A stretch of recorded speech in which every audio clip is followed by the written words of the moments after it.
magandang araw ulit mga ka-JSS at maraming salamat ulit sa pagsubaybay. At nandito pa rin po tayo sa Roma. Ngayon makakasama natin si Ate Rochelle at isa siyang distributor ng Japanese company kung saan ang product nila ay water ionizer. So, kausapin natin siya. Talaga namang ka-inspire din ng story itong si Ate Rochelle na ito. So, Ate Rochelle, gusto ko lang kwento mo sa amin simula nung pagkabata, childhood mo. So, ano yung klaseng pagkabata at saang lugar ka lumaki? Ayan, thank you naman, sir. So, thank you po. Sir, actually, ako po ay lumaki sa Banyaga, Agoncillo, Batangas, sa harap po ng Bulkang Taal. Okay. So, ako po ay normal na bata. Lumaki sa hirap, actually. Nanangarap din na maayos ang buhay. Kasi ako po ay 5 years old nung namatay yung tatay ko. So, ang nanay ko lang, dalawa kaming magkapatid, yung nanay ko lang ang nagbuhay sa amin. So, hindi po ako, nag-graduate lang po ako ng elementary and then nag-Manila na po ako at age of 13. Okay. And from there, siguro ang baon ko lang po sa araw-araw ay yung aking charisma, yung aking courage, at saka yung, syempre yung faith ko kay God na hindi niya po ako pababayaan. Galing. So, yun yung aking pagkabata. So, from 13, Nasa Manila ka na? nagdire-diretso na po yun ng pagtatrabaho. So, hindi ka na nag-aral sa Hindi Manila? na po ako nag-aral. Okay, so- Ako po ay nagtrabaho sa Manila. Galing, 13 years old. So, from Batangas ka rito. Ano yung isang pangarap? Nung nasa Batangas ka pa, 13 years old, sa tingin ko, mayroon ka ng maaring piloto o whatever. So, anong pangarap mo nung bata ka? Actually, ang pangarap ko, sir, maging teacher. Okay. Kasi dahil po, siguro dahil yung mga side ng lola ko ay puro mga teacher at meron akong isang lolang principal na parang pag dumadating siya sa school, parang famous na famous, yung ganun. So parang sabi ko, gusto ko po talagang maging teacher. At magpasa hanggang ngayon po, hindi yun nawawala sa puso ko. Ang pagiging teacher. Yes. Okay. So, kwento mo sa amin. So, 13 years old ka na sa Manila. Ano nangyari? Kwento mo yung buhay mo sa Manila. Lahat naman po ng in-applyan kong pabrika. Actually, ang una kong pabrikang na-applyan ay sa Mi Parañaque, yung sapatos na fila. So, 13 years old, pinayagan mo Opo. magtrabaho sa pabrika? Kasi dati, sir, pwede pa pong ma-fake ang birth certificate. At syempre, alam mo naman sa atin, pag may Okay. kilala ka Baka sa sa recto. munisipyo, hindi sa munisipyo, nagagawang, napapatanda yung Grabe age. ka, 13 Pero, yung lahat po ng mga security guards, sinasabi sa akin na pinabili lang ako ng suka. Totoo. Kasi bata pa naman po Grabe. talaga ako. So, very challenging yun, ano? Maagang nawala si tatay, tapos mami mo, may negosyo ba sila? Ang nanay ko po ay nangangalakal. Okay. So, doon kami binuhay ng nanay ko. So, ikaw yung panganay? Ako po yung panganay. So, 13 years old ka, nagtrabaho ka sa pabrika, tinanggap ka dahil binago mo yung birthday mo. Yes, binago po yung birth Ang certificate. grabe yun. Nung nagtatrabaho ka sa Manila at nandito ka sa pabrika, saan mo hinuhugot yung lakas ng loob para lang, kasi ibang level yun eh. Yung 13 years old para bang, di, kailangan kong gawin to kasi wala na si daddy, kailangan kong mabuhay at kailangan kong, sana makatulong pa ako sa nanay ko at saka sa kapatid ko. Ibang ano yun eh, ibang level ng courage. Ika nga. Anong hugot mo? Actually, sir, siguro dahil nakita ko din yung hirap ng nanay ko. Parang siya yung naging role model ko na harapin ang buhay. Siguro yun yung driven ko talaga para magpursige. Okay. Yun po yung ano. Tsaka sa dami po ng in-applyan ko, wala namang nag-no sa akin. Grabe. Ibang, ang swerte mo, ano? Kasi, at saka nakikita ko po sa mouse, ibang klase yung charisma mo talaga eh. Di ba? Mayroon ka nun eh. I must say, di ba? So, Thank you ngayon, nagtrabaho ka, 13 years old, sa pabrika. Ilang taon ka nagtrabaho dito? Actually, hindi po ako dito first. No, doon, sa pabrika. Sa pabrika. Sa Manila. 13 So, hanggang ano po, hanggang 20, bago po ako nag-abroad. So, 7 years. Dire-diretso yun. Opo. So, 7 years, nagtatrabaho ka sa Iba-ibang pabrika. pabrika po ang napagtrabahuhan So, ko. hindi lang isang pabrika Hindi yun? lang po iisa. Okay. May sapatos, may textile. Actually, nagtrabaho din po ako sa pabrika ng mga Amerikana. It's a Japanese company, yung tinatahi sa kamay.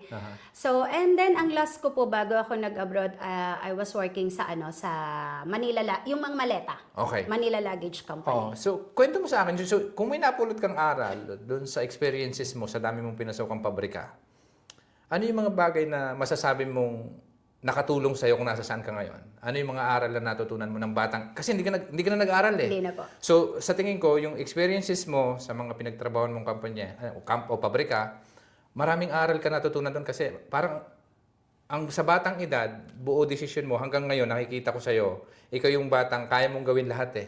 Parang ganun yung pakiramdam ko sa'yo eh. So, kwento mo sa amin kung mayroon mang, yung experiences mo doon sa mga pabrika. Actually, sir, Siguro yung isang natutunan ko, mas maaga akong nahubog sa pakikisama sa tao. Okay. Na yun yung number 1 napakahalaga. Galing. At saka yung maging mabuti ka sa araw-araw. Mhm. Yun lang yung baon ko palagi eh. Kahit po sa hanggang ngayon. Mhm.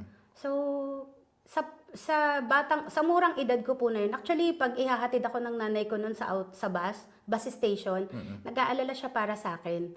Pero lagi ko pong sinasabi na hindi ako pababayaan ng Diyos. So yun, doon ako mas naagang namulat, makisama, laging kababaang loob. Yeah. Yun po yung mga, Galing. siguro Lalong yun yung bagay. mga natutunan ko doon sa sa So, bata kong makisama. pakikibaka. Oo. Magaling makibaka at mapagpakumbaba. Yes, Okay. yun po yung So, mga doon sa 7 years mo na experience yun, biggest challenge na dumating doon sa trabaho na yun? Actually, Wala? wala pong masyado eh. Kasi dahil siguro So, nga talagang po, masayahin ka na friendship ako, friendly ako. So, hindi ka nakaranas ng talagang ika nga maaring batang edad, lamangan ng kapwa. Hindi naman po. O kaya sir. naman ang kasama sa trabaho, utos-utusan ka. Walang ganon. Hindi naman po. So, napakabuti. O, siguro dahil marunong ka makisama, kaya hindi ka na-agrabyado. So, kailan dumating yung yung opportunity na pangarap ba to o biglang dumating na may opportunity mag-a-abroad ka na? Ano yung transition from working sa mga companies o pabrika sa Pilipinas? Actually, sir, bata po akong nagka-asawa. Bata Okay. akong nagka-anak. Okay. So, ang naging pananaw ko, hindi na nga ako nakapag-aral. So, kailangan yung mga anak ko hindi matulad sa akin. Okay. So, nung meron pong nag-offer na merong work sa Saudi Arabia, sa Riyadh, Okay. so ginrab ko po yun. May asawa ka na nito? Opo, may anak na din ako. So, at my age, mga 20. Okay. So, hindi ko alam kung ano yung magiging buhay ko. Okay. Pero, kailangan ko siyang gawin para sa mga anak ko. Galing. So, sa madaling salita, nagtrabaho ka ng 7 years sa pabrika, wala ka pang asawa nito. Nagka-asawa ka after ng trabaho mo. Opo. Tapos pagkatapos mong mag-asawa, huminto ka na sa trabaho? O Hindi dumat- pa rin po, hindi pa rin. Hindi So, pa rin ako huminto. Kaya lang siguro ako na, nung may nagbigay po ng opportunity na para sa Saudi, na salary deduction naman daw po, ginrab ko po yun. Okay. So, So, ilan na anak mo ako. nito that time? 3. 3 na anak mo. Okay. Gaano kahirap iwanan? Ito, marami makaka-resonate sa dito 'di ba? Kasi minsan may nakakausap tayo na sila yung naiwan, 'di ba? Na nadala din dito sa ibang bansa eventually, pero ikaw bilang isang nanay, gaano kasakit iwanan yung mga anak mo sa Pilipinas ng matagal kasi that time palagay ko hindi pa masyado may video call na. Wala pa po. Sulat pa. Okay, sulat. Kwento mo sa akin yung unang-unang, siyempre, ilang taon yung panganay mo that time? Magsi-6. Okay. 6, 5, and 8 months. Okay. Yung bunso ko. Okay. Yung pag-alis pa lang sa airport, yun yung isang Actually, yung first time mo iiwanan. ang Pero naala- nakikita ko sa'yo, matapang ka talaga. Umiyak ka ba? Ang naalala ko po kasi tinago sila sa akin eh. Okay. Para, Hindi ka makitang umalis? oo, para hindi ako makitang umalis. Okay. Ikaw, ano nararamdaman mo? Alam mo yun sa sarili mo. Syempre, sad. Pero kailangan mo yung labanan kasi para yun sa kanila eh. Hindi ka naman mag-a-abroad for your own lang eh. So, pangarap mo, kaya mo ginawang mag-abroad para Para sa makapagtapos kanila. sila Yes po. sa Para pag-aaral. makapag-aral din sila. Okay. Ngayon, nasa Saudi ka na. Fast forward tayo konti. Nasa Saudi ka na. Ano yung unang naging trabaho mo? Pagdating ko po doon, domestic agad. Agad. Ang pinagpapasalamat ko lang po, actually pagsakay ko ng eroplano, binigay ko sa Diyos ang buhay ko. Okay. Kasi hindi ko alam kung ano yung buhay na dadatngan ko doon. Kasi alam naman po natin na ang Saudi Arabia ay alam natin na sobrang hirap puntahan ng mga kababaihan. Yeah. Kasi alam natin na Maraming naabuso. yes, marami ang abuse. Pero pagsakay ko po ng airplane, sabi ko talaga, Lord, ikaw na yung bahala sa buhay ko. Tapos syempre, alam mo yung, hindi ka marunong mag-English. Tapos doon ka pupunta. Pero pagdating ko po doon, pagbaba ko ng eroplano, sinundo ako ng katiwala ng employer ko. And ang grateful ko po ay, yung naging employer ko ay mayaman, nakapag-aral sila. So, they treat me well po naman. Galing. So, yun yung Okay. So, experience, ilang taon ka sa Saudi? 2 po. 2 taon ka sa Saudi, pinakamatinding pagsubok sa Saudi. Pinakamatinding pagsubok nung every year po kasi nagbabakasyon ng mga employer. Okay. So, hindi pwedeng iwan ang mga katulong Okay. sa bahay ng employer. Kung hindi yun, ay iiwan kung saan yung mga, halimbawa, yung lola, iniwan ako sa lola ng employer ko, Yeah. na doon po may 2 kasambahay din, isang Pilipina, isang Indonesia, at saka Pilipino na driver. Okay. And ngayon, yung palang Indonesia, may boyfriend sa labas na pinapasok sa loob ng bahay. Okay. Eh alam po nating haram yon pagdating doon. Okay. Hindi siya okay. Oo.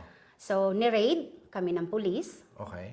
at dinala po kami sa presinto. Grabe yun. At sa kabutihan ko pa po, yung tsinelas ko, binigay ko sa Indonesian. Kasi siya po yung nagpapasok eh. So, deport po agad siya sa Okay. Indonesia. Okay. So, kami, nung dalawang Pilipina, naiwan kami sa loob ng presinto na, alam mo yung parang hindi mo alam kung... So, nakulong ka? hindi naman siya actually kulong. Parang nasa ano lang, nasa tanungin presinto kayo, lang. para tanungin lang Opo, kayo, oo. bakit nandoon kayo? Yes. Okay. Kumbaga parang anong connection po namin doon. So, And then, meron akong prayer na book. Meron akong prayer book na lagi akong nagpe-pray. Tapos alam mo yung dumating po sa point na gusto ko na lang magpakamatay. Kasi yung alam mo yung uuwi ka ng Pilipinas na wala kang tsinelas, wala ka kahit ano, dahil lang sa ganong sitwasyon. And ang ginawa po ng mga pulis, dinala kami sa deportation center okay. sa Philippine Embassy sa Riyadh. Okay. And pagdala po sa amin doon, hindi kami tanggapin ng Philippine Embassy kasi daw po, hindi naman kami yung may kasalanan. Bakit kami yung paparusahan? So in short, binalik po kami sa presinto and then yung dalawang pulis, nag-uusap po sila na ang sabi ng dalawang pulis, dalahin daw kami doon sa kulungan. Okay. Na pag dinala daw po doon sa kulungan na yon, ang mga kinukulong, nire-rape muna bago Wow. ipasok sa kulungan. And then may isang pulis na mabait, sabi niya po, bakit natin sila kailangang dalahin doon? Eh wala naman silang kasalanan. And that time, nag-pray po ako. Sabi ko, Lord, nawa po hipuin mo ang puso ng employer ko. Nakunin kami sa sitwasyon na to. And then, within 10 minutes po, tumawag nga yung employer ko, kinuha po ako. Okay. Ako lang ang kinuha, hindi yung kasama ko. So, yung kasama mo, nakasama mo rin sa bahay yun? Hindi po eh. Doon Kasama sa- niya po ng Indonesia eh. Oo. Parang ako lang yung hinabiling Which is doon. doon siya talaga nagtatrabaho sa Yes bahay po, kung saan opo, nakitira yes, lang ng opo, pansamantala. opo. Tama. So, then, Grabe. nag-pray po ulit ako. Sabi ko, Lord, nawa, ibalikan din namin yung kasama ko. And thank God po, binalikan din namin. Pero kinabukasan, pinauwi po siya ng Pilipinas. Ako binalik sa bahay ng employer ko. Galing. And then, pagbalik po sa bahay ng employer ko, parang walang nangyari kasi di naman po talaga ako yung may kasalanan. And then, after mga ilang months po ulit, or next sunod na taon, tapos na po yung kontra ko. Then my employer asked me, Rochelle, gusto mo bang umuwi ng Pilipinas para makita yung mga anak mo? Or gusto mong sumama sa amin sa Europe? Okay. Ay, sir, nung narinig ko ang Europe, lokso ang puso ko. Oh, siyempre naman. Tinawagan ko ang nanay ko. Sabi ko, Inay, hanapin mo yung mga contact natin sa Milan. Kasi pupunta daw kami ng Europe. Tatakas ako doon. So, yun po talaga yung buka agad ng bibig ko. Tatakas Okay. ako doon. Aha. And ayun, to make the story short, nakatakas naman nga po ako dito. So, talagang hindi ka nagpaalam? Hindi po. Okay. Last night namin dito, bago kami pumunta ng Firenze, hindi po ako sinama ng employer ko kumain sa labas. So, niready ko yung gamit namin. Then, lumabas po ako ng hotel. Nag-pray lang ako na, Lord, nawa itong labas ko, hindi na ako bumalik. So, naligo ako, naglagay akong 3 bra, 3 panty, kasi hindi naman ako pwedeng magdala ng gamit kasi makikita sa hotel. Yeah. And ang nakakatuwa po, Grabe. merong mag-partner na nasa bus stop. Na sabi ko sa sarili ko, lakasan mo yung loob mo, balikan mo, magtanong ka sa kanila. So, syempre, ang maganda rin dahil madaldal naman po ako. So, diretso akong nagtanong. Sabi ko, salamat din doon sa dalawang kay Kuya Do at kay Ate Irene na sila talaga yung naging daan. Pilipino to? Opo, Pilipino. Nasa bus stop? Opo, nasa bus stop. Umalis At ka na- that time, maglilinis po sila ng gym. Okay. Kasi dito po, ang paglilinis ng gym gabi. Okay. So, So, gabi ka tumakas? opo, gabi. Nagdi-dinner siya Mga mo 10:30. Okay. Na ang purpose ko lang po noon para bumili ng card. Okay. Para tumawag sa Sa Milan. tita mo? Yes, sa Okay. Milan. And sabi ko po sa kanila, magtatanong lang po ako, paano po ba mapumunta ng Milan? Kasi po ako po ay galing ng Saudi, gusto ko po sanang tumakas dito. And si Kuya Do naman po agad ang naresponse sa akin ay, kung magtitiwala ka sa amin, isasama ka namin. Sabi ko, kung hindi po ako magiging sagabal, sasama nga po ako. So yun, nakatakas po ako, sinama nila ako sa bahay nila. Then tomorrow, Sunday po yun, kinabukasan, yung po palang tumulong sa akin, yung hipag niya, ay taga dun sa Lemery. Okay. Na may tita po pala ako dito. Okay. So, hindi na po ako nakarating ng Milan. Dito na po ako nagstay. Galing. And after 3 days na makuha po ako ng tita ko, nagkaroon din po agad ako ng work. Galing. So, sa tingin mo, doon sa kwento mo, tumatayo balahibo ko eh. Kasi feeling ko lahat yan destiny eh. Yes po. Di ba? Yes. Yun po talaga yung, sabi ko nga po, Ako yung buhay na patotoo na napakabuti ng ating Panginoon. Malakas ka lang magdasal siguro. Ay, Di ba? Ang ganda nun kasi parang emotional yung kwento mo eh. Naiyak nga ako eh.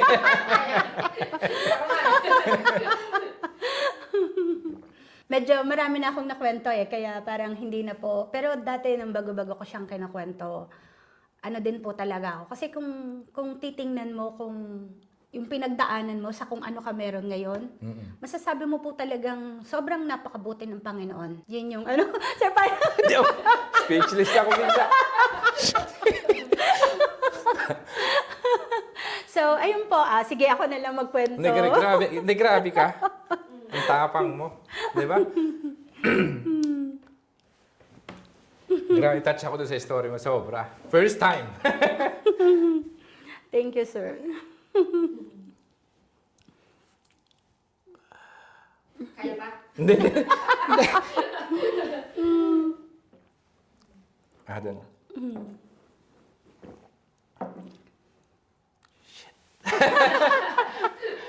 Aray ko. Alam mo yun? Nadali.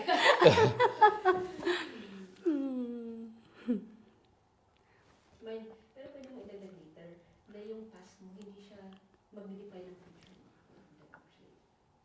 Hindi ko alam bakit ako masyadong matamaan eh. Kasi sa akin di ba yung kwento mo hindi talaga madali eh. Yes, sir. So, sarap lang para...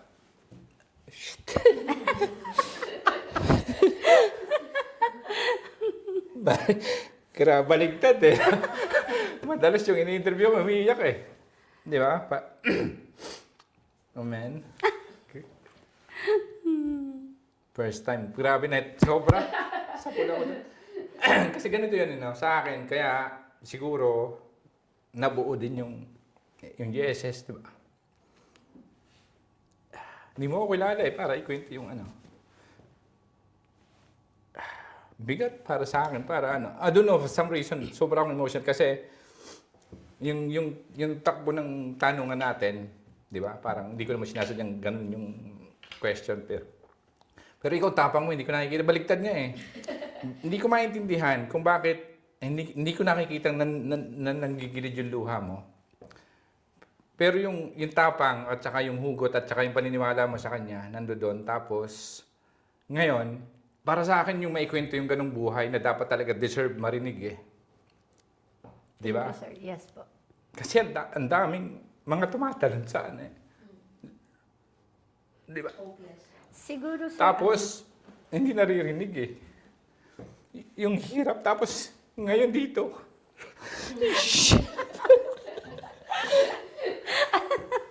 Man, di ba? Para nabalik ka na. Tutuwa ako, tapos tears of joy eh. Para sa akin kasi, sobrang pasasalamat ko siya dahil sobrang honest mo. Tapos, ito yung mga kwento, kaya siguro nabuo din to, para mas marinig pa. Kasi, may kamag-anak ako tumalon din eh. From Saudi rin, sa salon doon, di ba? Parang, parehas sa'yo. Pero, nung pinento niya yung buhay niya, hindi naman ako ganito affected. Parang sa akin, kasi nga, nabuo yung Global Success Stories. Tapos, ito yung mga istoryang, meron palang ganito na, ang dami, di ba? Tapos, siguro ito yung daan para mas marinig pa ng mas maraming, Mga kababayan po natin. Grabe. Sorry kasi I don't know, for some reason talagang sapul yung natutuwa lang ako dahil nga kinuwento mo sa amin, tapos marami makakanood. Ang nakakaano lang kasi nga ako yung mas umiiyak, hindi ikaw, di ba? Parang dapat ikaw yun eh. So, ayun yun. So, balikan natin. Grabe. First time kong umiyak talaga. Umaagos hindi ko mapigil eh. Alam mo yun? I don't know. Mag-viral siguro to eh.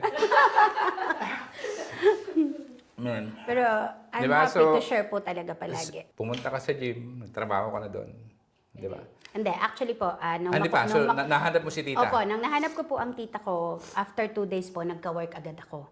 May isang bata sa part na ang parents niya, English speaking. So, Yeah. hindi naman po ako marunong mag-Italian. Tapos kakarating ko lang, wala akong permit to stay. And then yung bata po na yon, ayaw niyang umuwi nang hindi ako kasama. Oo. So, nagkaroon po agad ako ng work. Ito yung isa sa bahagi ng goal namin, tapos dumating ka dito para ikwento. Pero ang tapang mo eh.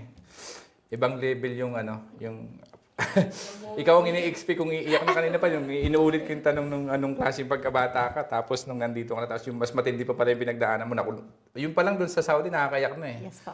Diba? So, I don't know. So, okay. So, nakilala mo si tita, o nakakontak ka ni tita, yung taga Lemery. So, ano nangyari? Kwento mo next. Ano po, actually, nung unang tinawagan ng tita ko, Tita Cherry, nung una pong tinawagan ng tita ko yung tatay niya, Okay. parang naano ata na, syempre, paano daw nagkaapo dito yung lolo ko. Okay. Eh, syempre, hindi nga naman po ako nakapag-aral. Aha. So, kaya lang, nagkataon po kasi na yung nasabi ko pala, yung tatay ko, yung second father ko. Kasi ang nanay ko po, nagkaasawa ulit at ang napangasawa niya rin, kapatid ng tatay ko. So, kumbaga, yun na yung second father ko. So, yun yung naano ko. Then, after naman po, kinuha niya din ako at siya yung kumupkup sa akin. Tapos nagkatrabaho po ako. Ang una ko po talagang mga naging trabaho dito, lahat stay in. Okay. Kasi nga po, syempre, breadwinner ako ng family. Tapos may mga anak ako na kailangan sustentuhan. Sobrang sipag ko po talaga. Masasabi ko na yung mga unang taon ko po dito, gugol lang ako sa trabaho. Okay. At saka yung tita ko po, dahil ang tita ko ay choir sa El Shaddai Community, so dinala niya din po ako doon. Okay. And ayun, nag-serve naman din po ako sa simbahan. Okay. Kaya lang, syempre, dahil ako po talaga kasi parang panglabas talaga ako eh. Hindi talaga ako parang pangloob. Mahilig po kasi ako sa mga volunteer work. Maano talaga ako, nasasalamuha ba ako sa community. Galing. Tapos, siguro mga ilang din po, yun, nakilala ko yung training program ng Ateneo de Manila School of Government. Dahil nga hindi ako nakapag-aral, nung narinig ko po yung training, agad po akong nag-join sa program. Okay.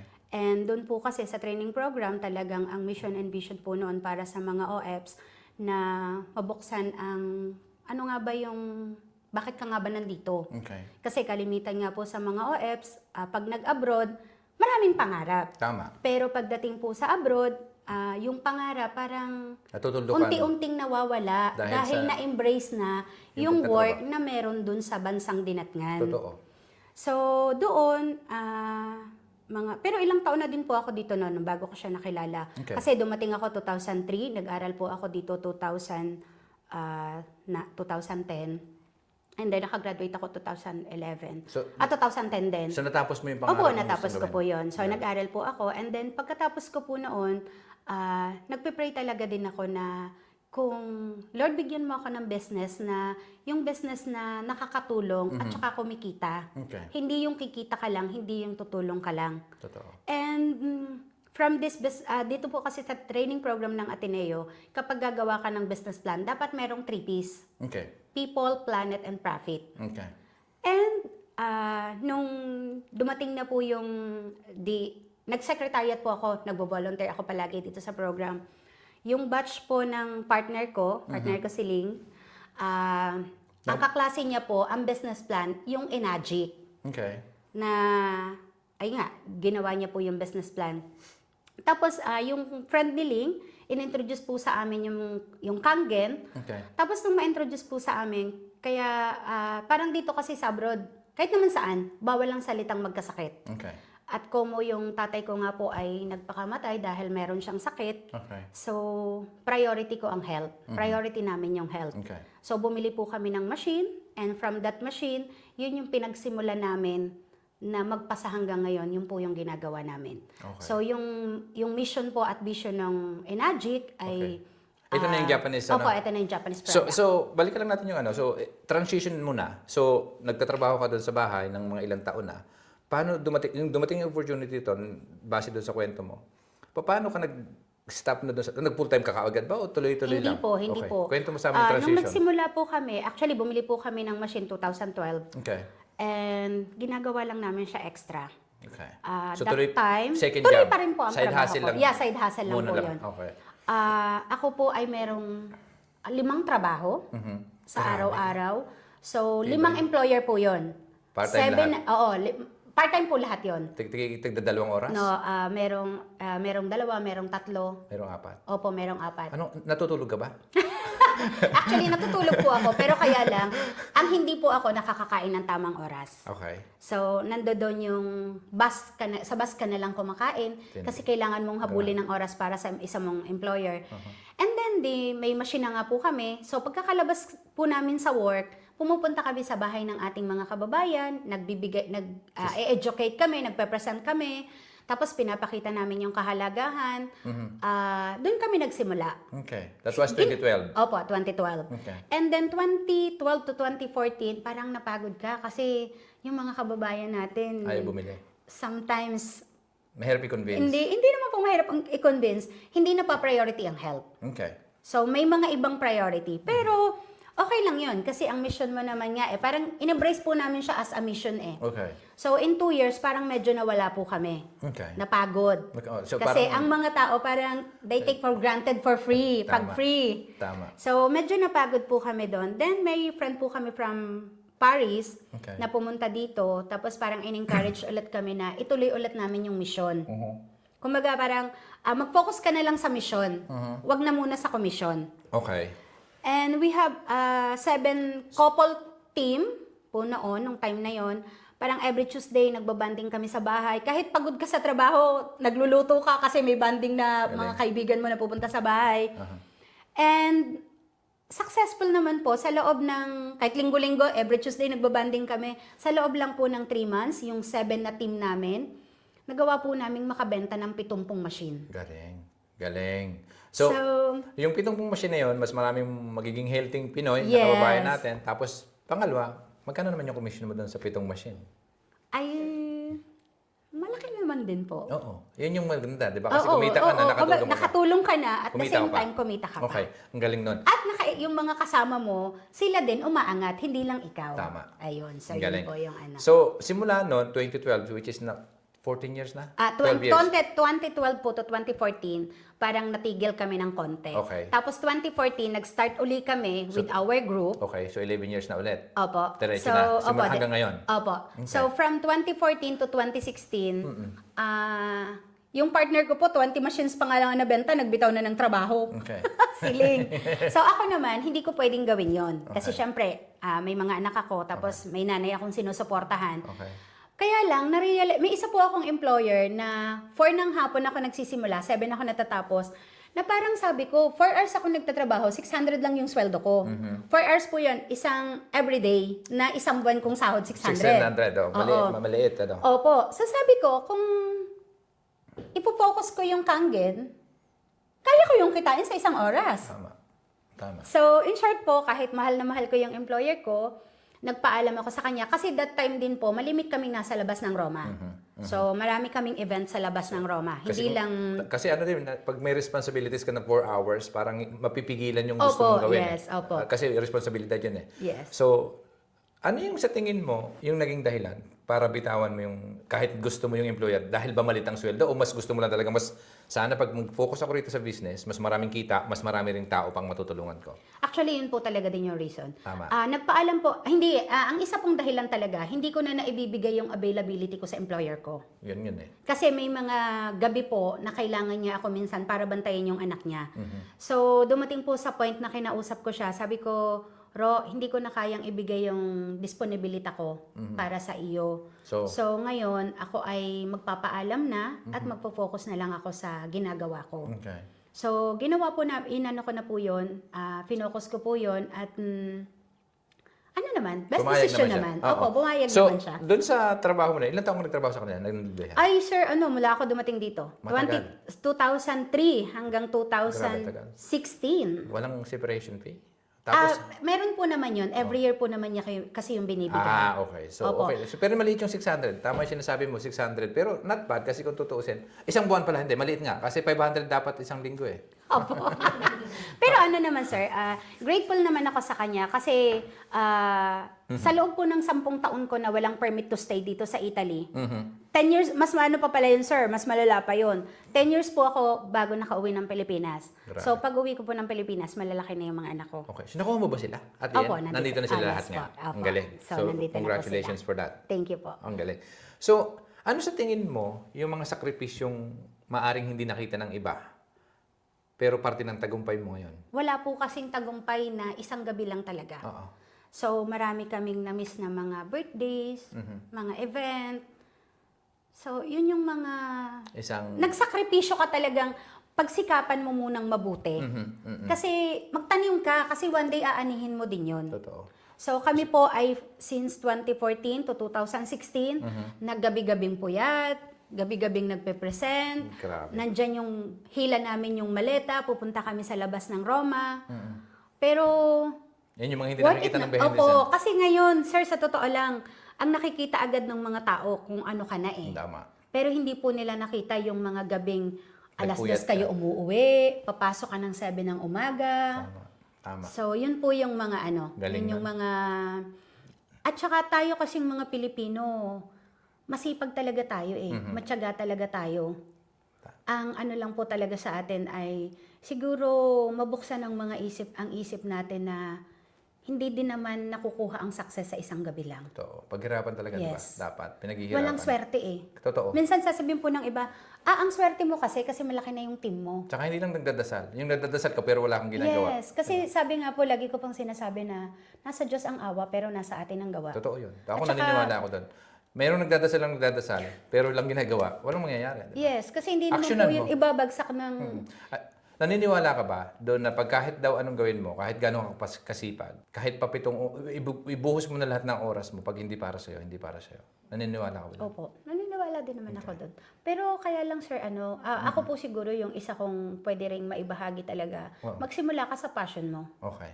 Kasi pag passion mo yung ginagawa mo, Yes. ang advantage kasi, Yes. hindi ka Yes. mabuburnt out eh, di ba? Sa totoo lang po. Kasi kahit napapagod kami, kahit hindi bumibili yung mga nabibigyan namin ng tubig, it's okay. Kasi at the end of the day, Yun sa tapos ng gabi na yun, masaya ka, fulfill ka kasi yung nagawa mo yung para sa kapwa natin. Kasi yun naman ang gusto ng Diyos sa atin eh. Grabe. Ang gusto naman ng Diyos sa atin, maging ehemplo tayo niya. Totoo. Na tayo ay Siguro sa tingin ko, para feeling ko lang, sorry to cut you out, sa akin lang kasi siguro, pag nahanap mo yung bagay na magpapasaya sa'yo, in your case, parang ang sinasabi mo kasi, base sa kwento mo, makakatulong ka na sa mga kababayan natin para maging healthy sila, kikita ka pa. So, passion mo na tumulong eh. Maaring yun eh. Or maaring gusto mo lang din kumita, magkaiba kasi yun. Diba? So, the chances are, kapag sinasabi daw, pagka gumagawa ka ng ang intention ay makatulong lang, mabuting bagay para sa nakararami o sa kapwa, eventually yung pera susunod na lang eh. yes. Naniniwala ka ba doon? Naniniwala po ako doon. Galing. 100%. Okay. So, sa'yo, ngayon, isang matagumpay ka ng distributor o entrepreneur dito sa Roma na batang galing Batangas na nagpunta ng Manila ng napakabata, 13 years old pa lang, nagtrabaho na. Ano ang isang bagay na pwede mong maibahagi sa ating mga kababayan na maaring pagod na? 'Di ba na parang feeling ko kung may nanonood o makakapanood ng video na 'to, although hindi ka umiiyak, napakatapang mo. Word of wisdom na galing sa na baka sakaling mayroong ang goal ko lang dito sa tanong na 'to is makapag-flip ng kababayan natin na sana pag napanood itong video na 'to ay magbago buhay nila. Dahil sa'yo. Kung may mensahe ka sa ating mga kababayan na kasi yung pinagdaanan mo para sa akin, from Saudi yung parang Manila pa lang, matindi na yun eh. 13 years old, magtrabaho, napakamurang edad. Pagdating mo sa Saudi, napunta ka sa presyento, tapos nakalabas ka, tapos yung pagpunta mo dito sa Roma, hindi madali. Ikaw, ano ba yung pwede mong mensahe para sa kanila? Actually, sir, ako ang isa ko talagang maibabahagi sa ating kapwa. Ang bawat isa sa atin, may gift ang Panginoon. Okay. Meron din tayong gusto. Katulad ko po, ako dati yung gusto ko maging teacher. Hindi pa man ako pinalad na maging teacher, pero teacher na ako ng buhay. Okay. At hanggang sa ngayon po, sa business na ginagawa namin, nasasabi kong nagagawa ko na yung pangarap ko. Galing. So, maiiwan ko po, Mensahe lang. magsimula tayo sa ating passion. Ano ba talaga yung pangarap mo? Ano ba talaga yung gusto mo? Ang gawin. Kasi pag yun talaga yung pinagsimulan mo, hindi mo nararamdaman, unti-unti ka ding dinadala doon. Galing. Nagiging smooth. At saka magsimula talaga din tayong magkaroon ng side hustle. Okay. Kasi sa totoo lang, sir, nung sinimulan naman namin yung business na ginagawa namin, hindi siya naging madali. Sa side hustle ba? Kasi ang daming sa atin naman lahat, di ba? Kung ano lang yung pwede. Kasi sa akin, as long as na alam mo gawin. O kahit nga minsan, sa pride na nga, di ba? Kasi minsan yung mga nakapag-aral na ating mga kasamahan din na OFW, di ba? Minsan parang nilulunok na lang din yung pride nila. Gawin na lang natin to kahit medyo, di ba? Nag-aaral lang maganda sa Pilipinas, nakapagtapos naman, pagdating dito, hindi naman madaling pumasok ka sa bahay Yes, o mag-alaga ng matanda o maghardinero o kung ano pa mang trabaho diyan.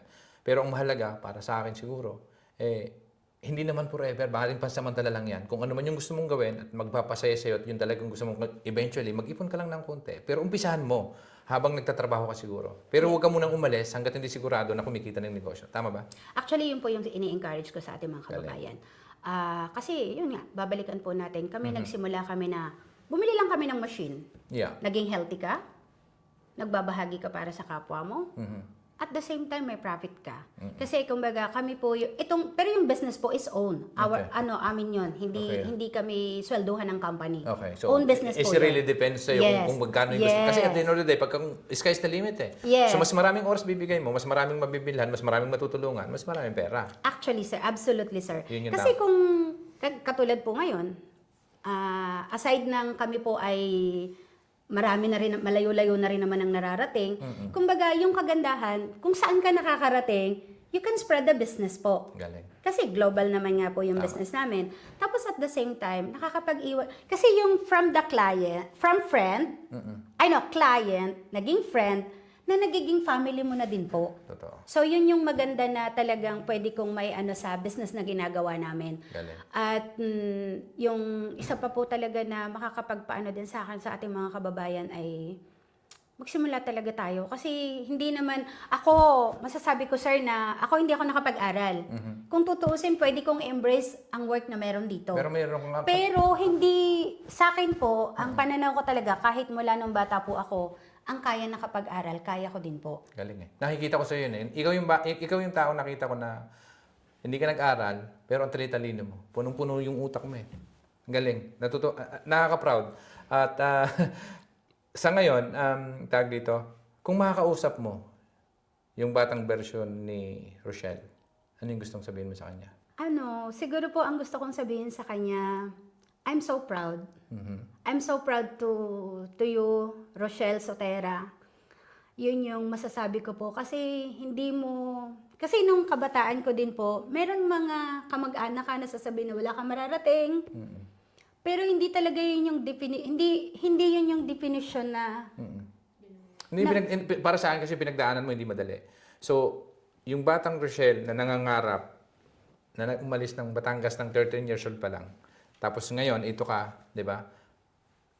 Ang layo na eh, ng tinakbo mo eh. Tapos, hindi madali. Roller coaster talaga yung pinagdaanan mo. Pero, ang tapang mo eh. Di ba? Para sa akin, napakaganda. So, yung mensahe mo sa kanya ano sabi mo? proud ako sa kanya. Proud ka sa kanya. Proud ako sa kanya kasi Galing lang. pinagsikapan niya, sinunod niya yung nasa puso niya. Okay. At the same time, yung nakikita ko siya na marami ang natutulungan, maraming nai-inspired to her story, na marami kasi ang tayo mga kababayan na mahina ang loob. Okay. Pero ako lagi ko pong inaano na hindi naman tayo pababayaan ng Diyos. Okay. Kaya lang kailangan mo talagang maging matatag. Yung may iwan ko yung hope, courage, believe in yourself. Okay. Kasi yun lang naman po ang ginamit ko din na puhunan. Hindi, sabi ko nga po, hindi naman ako nakapag-aral. Ano ba yung po pwede kong ipagmalaki? Pero yung batang Rochelle at kung nasan po ako ngayon, masasabi ko na fulfill na po ang aking... Galing. Successful. Yes. Galing. kung yung successful, napakaraming tagumpay, maaring tagumpay sa iyo, hindi tagumpay sa iba. Tagumpay sa akin, maaring hindi din tagumpay sa iba. Ano yung tagumpay sa iyo? Tagumpay po sa akin yung successful is yung I have my own my own time. Okay. Kasi kung dati 7 hours yung 5 trabaho ko. Ngayon, sir, natutulog na ako ng oras na gusto ko. Nakakapunta ako ng gym ng gusto ko. Nakaka-travel po kami ng partner ko, Ling. So, yung mga anak ko naman, okay na din. Nabibili mo na yung gusto mo? Nabibili ko na yung gusto ko. Galing. Nakakatulong na ako sa community. Sa kasalukuyan, yun nga po, yung sa training program ng Ateneo. At the same time, part na din po kami ng Chamber of Commerce Italy. Galing. Pag may mga outreach ang embassy, nakakatulong ka na rin. So, Sarap, di ba? Sarap Yes, lang sir. makatulong. kumbaga, successful for me is yung meron ka ng oras. Kasi mas marami ka ng time na po pwedeng maibigay Galing. para din sa community. Sarap. Yes, sir. Galing. So, kung mayroong bonus na lang to, no? Baka maliban doon na sabi mo na kanina, yung mensahe at inspirasyon sa mga kababayan natin. Ngayon, kung may 3 bagay o 3 advice ka na pwedeng maibigay sa mga pagod na, di ba? Anong 3 advice pwede mo bigay sa kanila para magsimula? Maraming natatakot eh. Baka dahil sa sasabihin mo, makinig sila sa'yo. Di ba? Siguro sir yung huwag tayong matakot. Aha. Kasi hindi mo naman talaga, wala talagang assurance eh. Totoo. Walang assurance, huwag kang matakot magsimula. Pwede ka ding magsimula na hindi mo kailangan ng malaking puhunan, katulad ng ginawa namin. Pangalawa, yung mahalin mo yung ginagawa mo. Bigay yung puso, ano? Bigay mo yung puso mo. Kasi Wag lang pera muna. katulad ng pinag-uusapan nga po natin, kung ang layunin mo at ang mission mo ay maganda, sumusunod naman yung rest eh. Totoo. Naniniwala ako doon. So, na yun pag po binigay mo yung- yung puso mo at yung oras mo ng buong puso na trabaho, ika nga, yung pera susunod na yun Yes, sir. eventually. Yes. So, Tapos siguro, ang pangatlo, magtiwala ka sa kakayanan mo. galing. At i-ano mo talaga yung gift. Kasi ako lagi ko pong in-encourage ang ating mga kababayan na lahat tayo may regalo ang Diyos. Totoo. May purpose din. Yes, Diba? may Lahat purpose tayo may po purpose tayo. tayo dito. Siguro sir, isa pang maano ko din na ang number 1 din talaga sa akin, legacy. Okay. Yung may maiwan ka. Yes. Na may ginawa kang mabuti Yes. para sa nakararami. Yes. Galing. So, yun yung pinakaano po na kung sakali man, lahat naman tayo doon pupunta. Tama. Ano yung pwede kong maiwan? Nagawa ng tatatak. Ito is Yes. dahil kay Rochelle. Naging Yes. ganito ako. Dahil kay Rochelle, ganito, ganyan. Yes. So, yun po yun. Yun yung Ang galing nun. I always encourage or empower our kababayan na huwag tayong matakot magsimula. Kasi kung nakaya namin, kaya din natin, kakayanin mo din at kakayanin din nyo din. Galing. Yun po yung number 1, Salamat. number 1 po pwede kong maiwan sa ating mga kababayan at saka yung kumbaga yung pasato ko, hindi yun yung po pwedeng magsabi kung ano na ako ngayon. Tama. At sobrang salamat sir sa opportunity. Siyempre salamat sa ating Panginoon na mayroong mga katulad niyo po na ganito yung Pleasure. layunin na makapagbigay inspirasyon sa ating kapwa. Kasi totoo din po talaga yun na marami tayong mga kababayan na napapagod na, Oo. nanghihina. Na pwede naman pala. Di ba? Yes. Ang gusto ko kasi makita nila, sa dami ng kinakausap natin, kaya ako ginagawa to, bukod sa pinaiyak mo ako, gusto kong makita nila na posible palang magnegosyo ka, hindi sa Pilipinas, kundi kahit dito na mismo, sa ibang lugar, kung nasa saan ka ngayon, pwede. Di ba? Opo, pwede Yun lang po, yung sir. gusto ko lang. Mas maraming may interview na mga kung nasaan lugar sila. Kaya kami na yung iikot na sana papatunayan natin na tayong mga Pilipino ay may kanya-kanyang galing, ika nga, pero pwede ka mag-excel kahit nasaan kang lugar ng mundo. Yes. So yun. So ngayon, sa gusto mong marami pang matulungan at mabigyan ng pagkakataon, baka sakaling kumita rin sa tulong mo. So, ayan yung camera at magbigay ka ng number kung saan kukontakin at ano ba ito yung pagkakataon mo para i-promote yung business mo. At baka sakaling mas marami pa dahil ang gusto mo nga mas marami ka pang matulungan at the same time is mas marami pang maging healthy na kababayan natin, di ba? So bigyan natin ng pagkakataon na Mai-promote. mai-promote yung business mo at the same time para matupad din yung pangarap mo na sana mas marami ka pang matulungan na sana kumita din sila at maging healthy yung mga kababayan natin. It's your time. Ayan, so maganda. Salamat sir, thank you so much sa opportunity. Para po sa mga kababayan ko na alam ko po na ang bawat isa, para sa akin ang pinakamayaman ay yung tayo po ay healthy. Kasi pag tayo po ay healthy, ang ating pamilya ay masaya din. Kasi kapag tayo po ay may nararamdaman, ang pamilya natin may sakit din. So sa ngayon po, kami po ay, ako po si Rochelle, na 13 years na pong Enagic Independent Distributor. At ang maganda po, yung business na ito ay nakakatulong tayo sa kapwa natin, nakakatulong tayo sa ating environment, at the same time tayo po ang ambassador. So, our own time nating gawin, pwede mong gawin extra lang, pwede mo ring gawing full-time kapag medyo okay-okay ka na. At pwede nyo po akong makontak sa aking Facebook, Rochelle Alilio. And ang number ko po ay +39 327 6984778. Sa mga naghahanap po at mga kababayan pa natin na medyo napapagod ng magtrabaho, kontakin nyo lang po ako at tayo po ay magtulungan. Kasi tayo pong mga Pilipino ay sa buong mundo ay talagang the best. So, yun po at maraming salamat, sir. Galing. Salamat. Gusto mong pakita yung ano? So, ayun po at ang kagandahan po ng aming business na ginagawa, nakakatulong po tayo sa ating kalikasan kasi we have our own tumbler, meron po kaming unlimited water sa loob ng aming kusina. At meron po kaming tumbler na lagi na lang po naming nire-refill kada lalabas kami. So, tulungan din po natin ang ating kalikasan. Galing. So, yun. So, maraming salamat, ma'am, sa oras at panahon na pinaglob niyo sa amin. So, kahit pinaiyak mo ako, maraming salamat. Okay. Okay, mga kababayan, sana po ay nakapulot ng aral at inspirasyon para sa inyo. Ang episode na naman ito, nandito pa rin tayo sa Roma at maraming salamat sa panunood. At kung kayo po ay nag-enjoy, share nyo po yung video at sana po ay mas matulungan nyo at makagawa pa kami ng maraming videos pa. Maraming salamat po. Hanggang sa muli.